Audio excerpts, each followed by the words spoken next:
با عرض سلام مجدد خدمت شما دوستان عزیز. به سلسله درس‌های گذشته نصب و تشریح سیستم کامرای امنیتی، امروز نیز متباقی تشریحات خویش را انجام داده لطف نموده به خاطر حمایت از ما و دیدن ویدیوهای بعدی صفحه ما را سابسکرایب و لایک نمایید.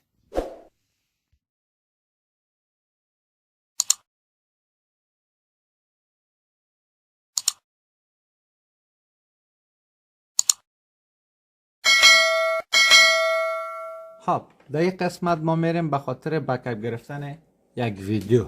یعنی ما میخوایم که بکاپ یک ویدیو را اخذ کنیم، به شکل ما بکاپ یک ویدیو را گرفته میتونیم.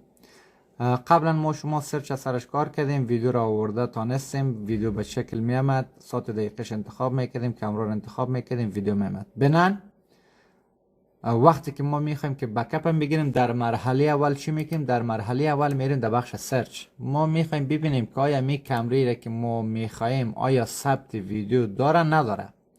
ساعت، دقیقه، تاریخش بعد ما یادداشت بگیریم مطابق ساعت، دقیقه و تاریخ. در صورتی که بکاپ در دستگاه ما یا در دیسک دستگاه ما موجود باشه ما میتونیم که بکاپ بگیریم. در صورتی که بکاپ موجود نباشه بکاپ گرفته نمیشه.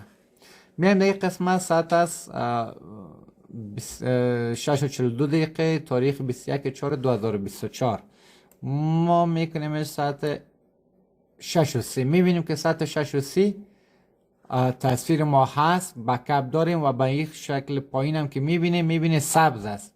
تا چند است سبز؟ تا ساعت 6:55. پس بنان ما میتونیم که نظر بدیم ساعت از 6:28 که دیتای ما شروع است تا ساعت 6:50 یا چیزی کم 7 ما میتونیم بکاپ بگیریم. پس بنان ما میخوایم از ساعت 6:30 تا 6:35 5 دقیقه بکاپ داشته باشیم. یادداشت خودم میگیریم، میریم در بخش بعدیش، دست راست سرش کلیک کردم، میریم دست راست که کلیک کردیم صفحه اصلی ما میاد. در این قسمت ما پس دوباره دست راست کلیک میکنیم، میریم در بخش من مینو. در بخش من مینو که ما شما رفتیم میریم در بخش بکاپ. در این قسمت سر تک مارک کلیک کنی، بکاپ بیجه بر شما نمایش داده میشه. سعی کنی قسمت سرچ است، آلارم است، بخش های دیگه هستش. فقط شما پشت چیز جستجو میکنی، پشت چیز سرچ میکنی، پشت بکاپ میگردی، میری در این قسمت میاد بکاپ. سر بکاپ کلیک میکنی، در این قسمت دیوایس نیم است. دیوایس نیم به چی مانا؟ به این مانا هستش که بعد فلش ده پرتی. فلش فعلا در اینجا موجود نیست. ما فلش خودم میپرتیم. فلش خود ما انداختیم. فلش خود که انداختیم در اینجا برای ما نشان میده فلش ما موجود است. دیوایس ما USB هستش. اگر در صورتی که فلش ما فعلا توتال ما در این قسمت وقتی که سلج دادگی است، یعنی به این استقامت توتال ما 3.71 GB یعنی 4 GB فلش ما هستش. و چقدر فلش ما استفاده شده؟ فری ما چقدر است؟ 2.61. تقریبا 1 جی بی دیتای ما یا کمتر زیادتر در این فلش موجود است. در صورتی که اگه بخوایم فلش ما را فرمت کنیم، فلش هم میتونیم فرمت کنیم. در صورتی که اگه نخواسته باشیم کدام مشکل نداره. میریم در بخش دیگهش استوریج پد، یعنی امی دیتایی را که تو میخوایی از کامرا بگیری در کجا ذخیره شده، در کجای فلش، میتونیم برای یک فولدر جور کنیم. بخش براوز بریم، در این قسمت نیو فولدر بدیم. نیو فولدر نامش بدیم به طور مثال اسد میدیم، اوکیش میکنیم. فولدر ما به نام اسد آمد، سر فولدر کلیک میکنیم، اوکیش میکنیم. اوکی کردیم، استوریج پت ما مشخص شد که در کجا میره، در فولدر اسد میره. ریکاردینگ چینل ما شما گفتیم چند کامرا سپورت میکنه دستگاه ما؟ 8 کامرا را سپورت میکنه. میگه کدام چینل ها رو تو میخوای که ثبت کنی؟ طبعا بعد کامریت مشخص باشه، کامری اول از، کامری دوست، کامری سیز یا تمام کامرا. از ما به خاطر که یک کامرا داشت نصب است ما میخوایم که کامری اول بگیریم. و یا که اگه 8 کامرا می باشه، هر کامری که دل بخواهی به شماست که امو کامرا شما ویدیوش ضرورت داری بکاپ کنی، باز در این قسمت انتخاب میکنی. مثلا مثلا کامری 6 میگیری، کامری اول آف میکنی، کامری 6 سرش کلیک میکنی، کامری 6 در این قسمت انتخاب میشه. اگر دیگه کامرا رو میگیری، مثلا مثلا کامری 7 میگیری، کامری 8 میگیری، در این قسمت هر کامری که بخوای، یک کامرا، دو کامرا، سه کامرا انتخاب شده میتونه. پس بنان ما این کامرا را کار نداریم، فقط کامری اول میگیریم، اوکیش میکنیم. تایپش تمامش انتخاب شدگی هیچ کار نداریم. today امروز هم میگه بکاپ میخوای بگیری، yesterday دیروز، 2 روز قبل، 3 روز قبل، در اینجا میتونی انتخاب کنی و ساعت دقیقه و تاریخش در این قسمت تنظیمات میشه. استارتش در اینجا است، اندش در این قسمت است. یعنی شروع ما تاریخش چند بود؟ تاریخ 21/4/2024 کدام ساعت بود؟ ساعت 6 توسط اروکی ما کار میگیریم، توسط اروکی. یا در سرش اگه کلیک هم کنیم برای ما میایه، میتونیم بزنیم 06 ساعت چند بجه، دقیقش دقیقه 30، ثانیش 0 باشه. میگه ختمش بطور مثالش برای شما میگه، ما خود در تاریخ 20 ثبت نداشتیم، بطور مثال میگیم تاریخ 20 باشه، 24 ساعت ما ثبت میخوایم تا تاریخ 21 باشه ثبت. یعنی اینی شروعش است و این ختمش است. خب بنان از ما تاریخ 21 است، ما یک روز ثبت کار نداریم، ما فقط 5 دقیقه ثبت کار داریم و هم به خاطر چک کردن. در این قسمت شروعش ختم شد، میریم در ختمش. یعنی شروع دیتای ما یا شروع ویدیو ما ساعت 6:30 مورخ 21/4/2024 تا چی وقت؟ تا 21/4/2024 ساعت چند بجه؟ 06:35. چند ثانیه؟ ثانیهش از 0 میکنیم. فعلا ویدیویی را که ما کار داریم از کدام ساعت است؟ از ساعت 6:30 مورخ 21/4/2024 تا 21/4/2024 ساعت 6:35. یعنی 5 دقیقه دیتا. بخش بعدی ما که هستیم، تا قدم به قدم که پایین اومدیم، بخش بعدی ما است فایل فرمت. امی فرمتی را که ویدیویی را که تو میگیری به چه شکل باشه؟ DAV که هستش فرمت خود دستگاه DVR است، فرمت خود دستگاه DVR است. و MP4 که است فرمتی هستش که با همراه با هر نوع پلیر این باز شده میتونه. وقتی که تو در کامپیوتر میپرتیش همراه با ویندوز پلیر، کام پلیر، VLC پلیر، همراه کل پلیر این سازگاری داره و این فرمت شناسایی کرده میتونن. اما DAV که است یا DAV که است این فرمتی هستش که از خود دستگاه DVR داده میشه که همراه با خود ویدیو پلیرش هم داده میشه. در صورتی که در پلیرش اتومات کلیک کنی ویدیو شما پلی میشه، که زیادتر فرمت خود دستگاه DVR فرمتش استفاده میشه، پلیرش استفاده میشه. البته در قسمت بعدیش میگیم قسمت سرچ. سر سرچ که کلیک کنیم در این قسمت دیتای ما نیست، یعنی 5 دقیقه دیتای ما در این قسمت 100 دقیقه تاریخش شروع و ختم دیتای ما در اینجا برای ما نمایش داده میشه. میریم سر سرچ، در اینجا آمد چینل تایپش است کمره اول، رید کردگی هستش، خانش شده از تاریخ 21/4/2024 ساعت 6:30 شروع ما میشه. استارت تایمش است، اند تایمش از چند است؟ 21/4/2024 تا ساعت 6:35. سایز دیتای ما چقدر است؟ 38538 کیبی است که باز بعدا ما شما سر کیبی و ام بی و جی بی یا بحث میکنیم، انشالله یک درس می داشته باشیم که این سایز دیتای ما رو یا سایز ویدیو ما رو نشان میده. در این قسمت کل موارد ما تکمیل ساختیم، کل موارد در این قسمت تکمیل شد. فقط فکر کنم یک مینو ماند، من استریم ماند یا ساب استریم. این به خاطر می کمره می باشه که تصویر میاد که آیا از شما من استریم استفاده میکنی یا استریم که میاد از منش استفاده میکنی یا از سبش فرعیش. طبعا من استریم و ساب استریم باز در دستای بعدی ما شما میخوانیم کوالیتی ویدیوها در استریم ها فرق میکنه.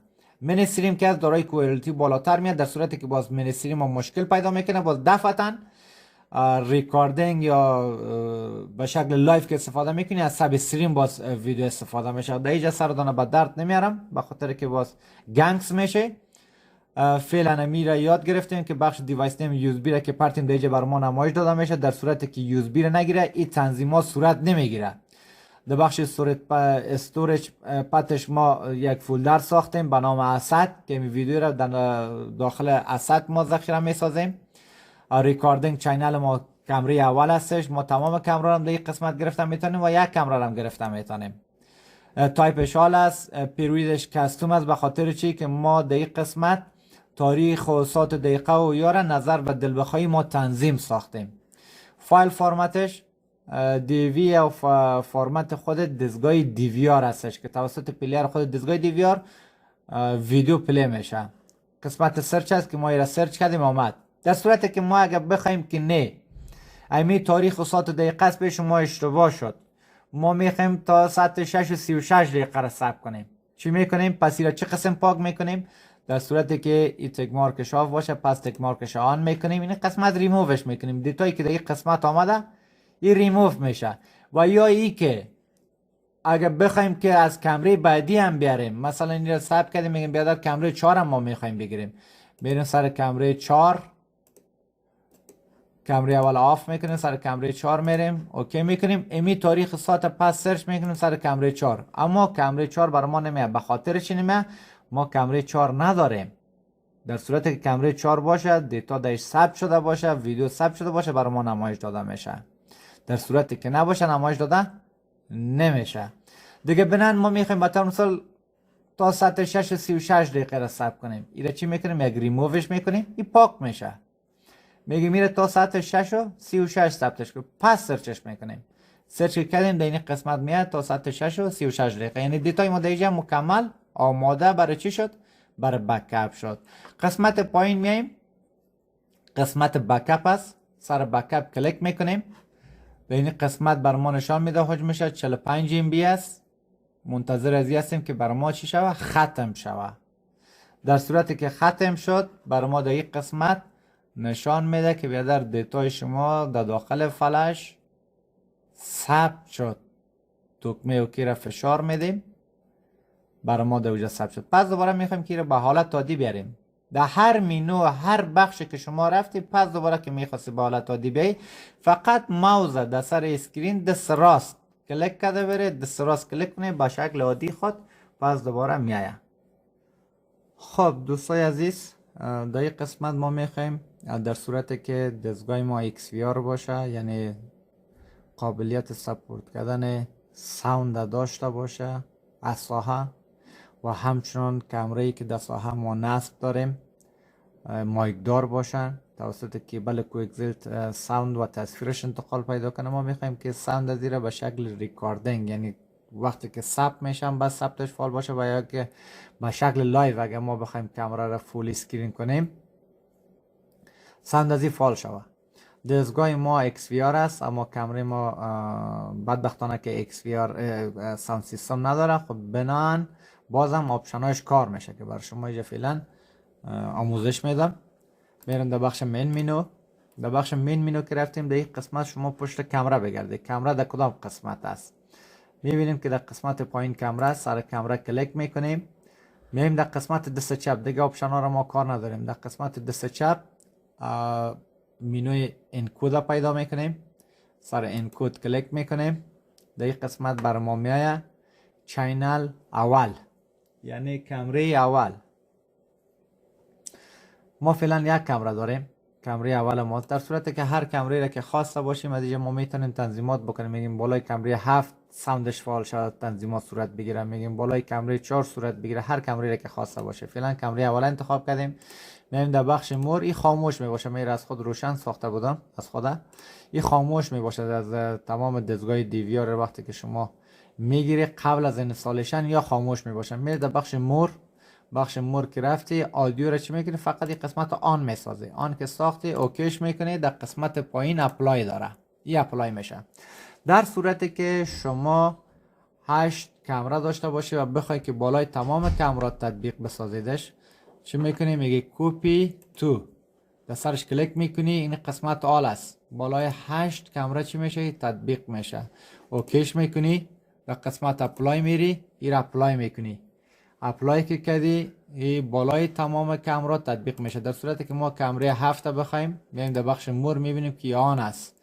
به این مناسش که در صورتی که ساوند سیستم داشته باشه کمره 7 ما، یعنی مایک دار باشه و به دستگاه ما وصل شده باشه، وقتی که بخوایم پلی بک کنیم تصویر به شمول ساوندش که از ساحه می باشه یا صدایی که در ساحه می باشه برای ما پلی بک شده میتونه، یعنی صدا ساحه میه به شمول تصویرش.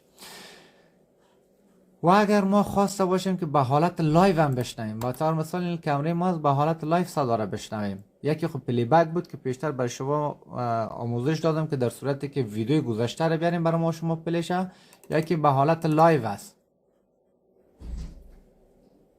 به حالت لایو ما میتونیم که در بخش من مینو بریم. در بخش من مینو که رفتیم، در این قسمت ما باید دیسپلی را پیدا بسازیم. دیسپلی در کدام قسمت است؟ دیسپلی رو میبینید که دیجا نیست، در سر تک مارک کلیک میکنیم، میریم در این قسمت دیسپلی. در سر دیسپلی که کلیک کردیم، در آپشن های دیگه کار نداریم، میایم در قسمت پایین لایو آدیو. لایو به شکل زنده یعنی آدیو، در این قسمت آف میباشه، تمام دستگاه و آف هستن یا خاموش میباشن. سر از این کلیک میکنیم. قسمت بعدیش ویلیام است. امی صدایی را که شما میخوای بشنوید در تلویزیون با چی اندازه بلند باشه؟ نورمالش 50 انتخاب شدگی است. میتونید از این قسمت بالا و پایین بسازیدش. از این قسمت میتونید ساوندش بالا و پایین بسازید و از تلویزیون هم باز از طریق ریموت میتونید صداش بالا و پایین کنید. این قسمت که آن کردیم صدای تمام کامرا، البته این برای یک کامرا نیست، برای تمام کامرا هاست. لایو آدیو را که فعال میسازه صدای تمام کامرا ها را برای شما به نمایش میمانه، یعنی صدایش هم میتونه شنیده. پس بک میریم در این قسمت صدا شنیده نمیشه، به خاطر که حالا فعلا از من خب مایک نداره، یعنی در صورتی که میخواستی صدا را بشنوی به شکل شنیده میشه. سر کامرا فول اسکرین میکنه. سر کامرا که فول اسکرین کردی، صدای از اون کامرایی که فول اسکرین شده برای شما شنیده میشه. و هر کامرایی را که خواسته باشه بشنوی صداش در قسمت فول اسکرین میکنید، صداش برای شما میآید. بخیر باشه.